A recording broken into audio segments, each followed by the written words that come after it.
Hello বন্ধুরা, আমি অনু update with অনু চ্যানেলে তোমাদের স্বাগত। আমি চলে এসেছি চিনি সিরিয়ালের আপডেট নিয়ে। চিনি সিরিয়ালে তো দেখা যাচ্ছে যে দ্রোণ আর চিনির বিয়ের শ্রী বানানো হয়ে গেছে। এরপর তো সঙ্গীত অনুষ্ঠান হবে, মানে গানের লড়াই হবে, কিন্তু চিনিকে বাড়ির কোথাও খুঁজে পাওয়া যাচ্ছে না। সবাই চারদিকে চিনিকে খুঁজছে, চিনি কোথাও নেই। চারুকেশিকে এসে জিজ্ঞাসা করে চিনি কোথায়, চিনির পাত্তাই নেই। তাহলে চিনি কোথায় গেল? এদিকে অপালা ছদ্মবেশে কাজের বউয়ের বেশে ঢুকে পড়েছে রায়চৌধুরী বাড়িতে ক্ষতি করতে। কিছুক্ষণ পর চিনির পাত্তা পাওয়া যায়, চিনি মার্কেটিং করে বাড়ি ফেরে।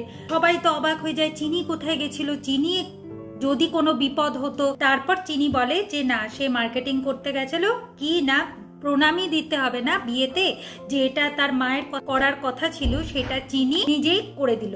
তাই সবার হাতে হাতে শাড়ি তুলে দেয়। সবার তো বিশাল আনন্দ।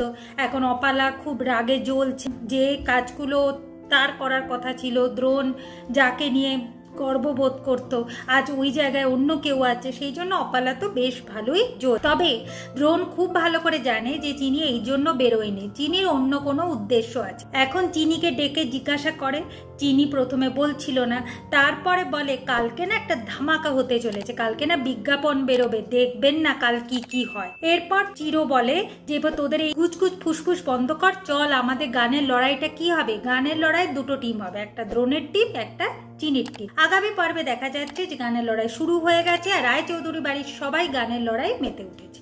এভাবেই আজকের পর্বটা শেষ হয়ে যাচ্ছে। আশা করি আজকের পর্বটা তোমাদের ভালো লাগবে। ভিডিওটা দেখবার জন্য আর আপডেট উইথ অনু চ্যানেলের পাশে থাকবার জন্য অসংখ্য ধন্যবাদ।